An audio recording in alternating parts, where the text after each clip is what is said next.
जहां सरकार किसानों के हक की बात करती है और किसानों को आगे बढ़ाने की बात करती है, वहीं राजस्थान आमेर तहसील के किसान आज परेशान हैं और वो लंबे समय से संघर्ष कर रहे हैं अपनी ज़मीनों को बचाने के लिए। वो तमाम ये किसान हैं, आज ये मंत्री से मिलने जा रहे थे, मंत्री जावर सिंह खर्रा जी से, और उसके बाद यहाँ इन्हें रोक लिया जाता है। आखिर पूरा मामला क्या है, पहले हम इन्हीं से जानेंगे। देखिए, हम पिछले बुधवार को नगरीय विकास मंत्री जी से मिले थे और नींदड़ के किसानों और कॉलोनी वासियों की जो मांगे थी उसको लेकर हमने उनको ज्ञापन दिया था और उनको हमने बताया था कि भी 2017 में और 2020 में राजस्थान सरकार के साथ हमारा समझौता हुआ है और दोनों बार अभी तक उन समझौतों की क्रियान्विति नहीं की गई है। आप किसान पुत्र हैं, किसान के बेटे हैं और ये हमारा सौभाग्य है कि आप मंत्री बनकर नगरीय विकास मंत्री आप बने हैं पहली बार। तो हमने उनके सामने निवेदन किया, उन्होंने हमें बहुत खरी खोटी सुनाई। उस दिन उन्होंने हमें भूमाफिया तक भी बताया, लेकिन हम जहर का घूंट पीकर रह गए क्योंकि हमें हमारे लक्ष्य पर काम करना था। हमने उनसे निवेदन किया कि आप जो हमने कहा है, ये जो दो मुख्य बातें हैं, आप उन पर बात करिए, आप जेडीए आयुक्त से बात करिए, सरकार से बात करिए और इसका समाधान निकालिए। उन्होंने हमारे सामने बात करी है और बात करने के बाद उन्होंने कहा कि आप सोमवार को आप आ जाइए, सोमवार को हम आपसे इस मुद्दे पे बात करेंगे। मेरी दोनों मुद्दों पे मेरी बात हो गई है और मैंने जेडीए से रिपोर्ट मंगवाई है। अच्छा, ये लंबे समय से इस जमीनों का मामला चल रहा है, क्या सरकार ने पूरे अपने अधिग्रहण में कर ली है? देखिए, 2010 से ये मामला चल रहा है। नींदड़ की जमीनों को आवासीय योजना के लिए सरकार ने अवाप्त करने की प्रक्रिया शुरू करी थी और 2013 में इन्होंने अवार्ड जारी कर दिया। 2010 से लगातार ये किसान और कॉलोनी वासी लोकतांत्रिक तरीके से अपनी बात रख रहे हैं कि ये जमीन हम सरकार को नहीं देना चाहते, ये जमीन हमारे परिवार के लिए ही कम पड़ रही है, हम सरकार को कैसे देंगे। और जो जिस कानून के तहत जमीन ली जा रही है वो कानून जो है वो किसानों की डिमांड को पूरा नहीं करता है। किसानों का ये जो कुर्बानी है, जो किसान जो अपनी जमीन को सरकार को देकर जो शहीद हो जाता है, वो शहीद होने का जो दर्जा है वो कानून उसको नहीं दे पाता है।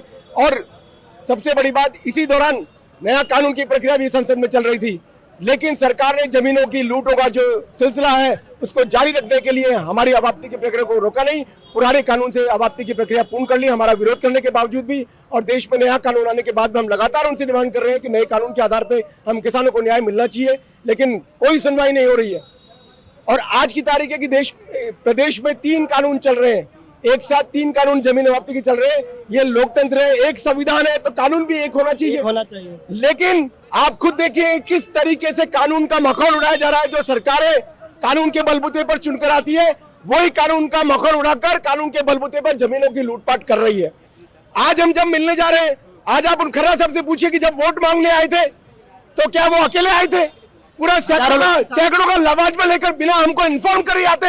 आज हम जब उनके पास जा रहे हैं तो हमने उनको इन्फॉर्म भी किया है और वो हमारे चुने हुए नेता है, तो उनसे मिलने के लिए हमें किस तरह की व्यवस्था करनी चाहिए। आज जब वो मंत्री बन गए तो 5 आदमी मिलने के लिए आएंगे। क्यों मिलने के लिए आएंगे? हमको चोर उचक्के है, पूरी कोई आतंकवादी है हम लोग स्वतंत्र। हम 5 आदमी आपसे बात कर लेंगे, लेकिन अगर ये 50 आदमी वहां पहुंच जाएंगे, आप उनको चाय पिला दोगे तो आपका कोई उजड़ जाएगा? सरकार की चाय पिलाओगे आप? जनता की चाय है, वो जनता की चाय है। तो ये क्या हो रहा है? ये कौन सा लोकतंत्र है? ये लोकतंत्र के नाम पर जनता के साथ अन्याय क्यों किया जा रहा है? ये वो अंग्रेजों की सरकारें क्यों चलाई जा रही है? इससे बढ़िया तो अंग्रेजों की सरकारें थी। आज हम हमारी जमीन के लिए जब लड़ाई लड़ रहे हैं तो हमें भूमाफिया बताया जा रहा है। आज हम 15 साल से लड़ रहे हैं, हमें जेलों में भी डाल दिया, हम पे मुकदमे भी लगा रखे हैं, लेकिन हम धैर्य पूर्वक हमारी लड़ाई लड़ रहे हैं। आज भी लोकतांत्रिक तरीके से हम उनके वहां जा रहे थे। लोकतंत्र में अपने मंत्री से मिलना कोई जुल्म है, अपराध है तो नहीं है, तो फिर हम क्या अपराध कर रहे हैं? किस लिए हमें रोका गया है यहाँ पे? इसका जवाब देने वाला कोई नहीं है। पुलिस से बात करो, हमारे ऊपर से आदेश है। तो पुलिस तो पूरे तरीके से एक हथियार के रूप में काम कर रही है इन नेताओं का, अधिकारियों का, सरकार का, कि जहां भी जरूरत पड़े पुलिस को आगे कर दो। और पुलिस जो है वो सिर्फ एक तरफा कार्रवाई करने के लिए है कि भाई हाँ, जो उधर से आदेश मिला है वही करेंगे। देखिए, सबसे बड़ा सवाल है, जब किसान या जनता नेता से मिलने जाती है तो सिर्फ कुछ ही लोग जा सकते हैं, ये आदेश होता है। लेकिन जब नेता वोट मांगने आता है तो हजारों सैकड़ों की भीड़ में लेकर आता है, लेकिन वही जब किसान जाता है तो कुछ चुने हुए लोग जाते हैं। लेकिन अब इन्हीं किसानों को रास्ते में ही रोक दिया गया है। सबसे बड़ी विडंबना है, देखिए, जब नेता को चुनकर भेजा जाता है, यही जनता चुनकर भेजती है, यही किसान और आम आदमी चुनकर भेजता है, लेकिन जब वो अपने मुद्दों को लेकर जाते हैं तो हालात इस कदर हो जाते हैं कि प्रशासन के द्वारा रास्ते में ही रोक दिए जाते हैं।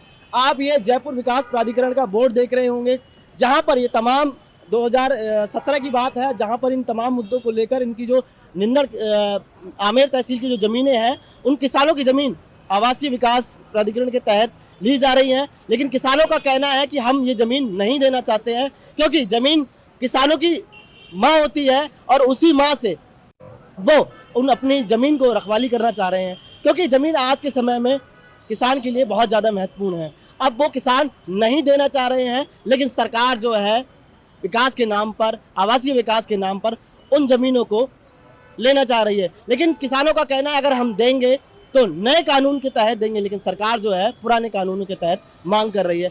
अब आप सरकार से क्या कहना चाहेंगे? देखिए, सरकार से तो हम पिछले 15 साल से कह रहे हैं, सरकार ने अपने कान, नाक, आंख सब बंद कर रखे हैं, चाहे कोई सरकार हो। लोग कहते हैं कि साहब फलानी पार्टी की सरकार है, सरकार किसी पार्टी की नहीं होती है।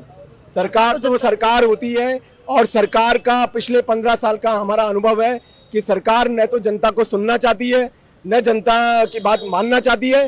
सरकार ने कह दिया कि जो आदेश हमने निकाल दिया वो आदेश आपको मानना पड़ेगा। तो ये लोकतंत्र है, तानाशाही नहीं है। आपको ये लोकतंत्र में जनता से संवाद स्थापित करना पड़ेगा, जनता के साथ बैठकर बातचीत करनी पड़ेगी, और बातचीत करके ही समाधान निकालना पड़ेगा। ये लोकतंत्र का पहला नियम है। अगर पाकिस्तान और चीन के साथ बातचीत करते हो, अमेरिका के साथ बातचीत करते हो, तो या तो उनसे डरते हो, लोकतंत्र के नाम पे दिखावा करते हो कि साहब हम लोकतंत्र है, हम बातचीत करेंगे पाकिस्तान से, चाइना से, अमेरिका से, लेकिन भारत की जनता से, भारत के किसानों से बात नहीं करेंगे। पुलिस को आगे करेंगे, उनके ऊपर कानून के बलपूर्वक उन पर अत्याचार करेंगे, उन पे कानून का शासन करेंगे। ये दोहरी नीति नहीं चलने वाली है। राजस्थान में 3 भूमि वापसी कानून आपने बना रखे हैं, 3 कानून नहीं चलेंगे, एक कानून चलेगा, और एक कानून संविधान में हमारा अधिकार है। सरकार तय करेगी कौन से कानून से जमीन वापस करेगी, आके बताए हमें। और भी लोग हैं, और भी किसान, हम उनसे बात करना चाहेंगे। देखिए, ये हमारा मामला 15 साल से चल रहा है, लेकिन अभी फिलहाल गए बुधवार को हम श्रीमान साहब प्रसिद्ध जी खर्रा से मिलने आए थे, और उनको हमारी जो समस्या है, जो हमारे 2017 में 2020 में जो समझौते हुए हैं, उनके ऊपर गौर करने के लिए हमने कहा था। और उन्होंने भी पहले तो पता नहीं किसानों का हमारा अपमान कर दिया, किसी को माफिया पता नहीं, किसी को, और लेकिन खास बात जाफर सिंह खर्रा की एक और है, अब जो उनकी चापलूसी करते हैं और जो उनके कहने पे हाँ जी मिलाते हैं, उनको तो बिना कहे चाय पिलाते हैं, साथ में उनको गाड़ी में बैठा के लाते हैं और उनसे बढ़िया बात करते हैं। लेकिन जो पढ़ा लिखा समझदार किसान है, जो पीड़ित किसान है, वो अपनी बात कहने के लिए अगर लोकतांत्रिक तरीके से भी जाता है तो उसको पुलिस के द्वारा रोक दिया जाता है, और कई कानून बता करके और उनको डराया जाता है, धमकाया जाता है।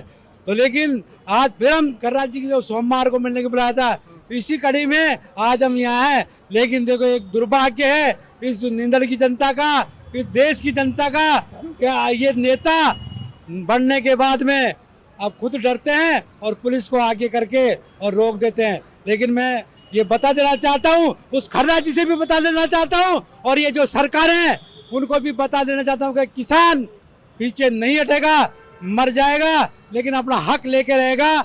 और आज ये खर्रा जी को हम बता ही देंगे कि हम हमारी बात करके जाएंगे, या तो बुला ले हमको, 5 आदमी को देखा था, हम लोकतांत्रिक तरीके से तैयार है 5 आदमी करने के लिए। अगर वो कुछ करते हैं हमारे साथ, गड़बड़ी करते हैं या पुलिस को कुछ करते हैं, तो हम आज मर मिटने के लिए तैयार है, चाहे यहाँ गदर मच जाए, हम पीछे नहीं हटेंगे। देखिए, सबसे बड़ी बात है कि किसान जो है यहाँ पर मंत्री खर्रा साहब से मिलने जा रहे थे, लेकिन किसानों को प्रशासन के द्वारा यहाँ रोक लिया गया है। क्या लोकतांत्रिक तरीके से एक नेता से मिलना गैर कानूनी है? क्या आम जनता नेता से नहीं मिल सकती है? नेता जब वोट मांगने जाता है तो हजारों की तादाद में भीड़ लेकर जाता है, लेकिन क्या जनता नेता से हजारों की तादाद में भीड़ लेकर अपनी मांग को नहीं जा सकती है? तमाम महिलाएं भी हैं, उनसे हम बात करेंगे। जी,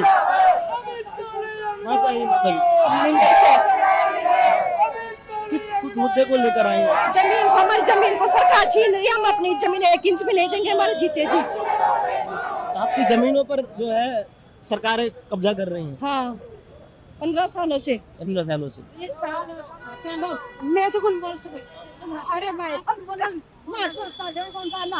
मैंने 15 साल हो गए, देखो 15 साल हो गए लड़ता, मैं जमी को ने देती जमी चाहे मैं कोई की सरकारी नौकरी को ने ने भी मैं कुमार खावा था अब ये सरकार में सुकोस होता है तो मर जावा मिट जावा पर मैं जमीन को नहीं देखिए बात ये है कि किसानों का कहना है कि हमारे पास वैसे ही जमीन कम है और हम वो जमीन सरकार को विकास के नाम पर नहीं दे सकते हैं। इसी वजह से सरकार से जो है किसान कहना चाह रहे थे और आज मंत्री जवाहर सिंह खर्रा जी से मिलने के लिए जा रहे थे, लेकिन उनको रास्ते में ही रोक दिया गया है। फिलहाल के लिए इस मामले पर आगे क्या होगा, बने रहिए मेरे सहयोगी राजेंद्र के साथ। मैं आरफ सिंह, पॉलिटिकल पंचायत, जयपुर।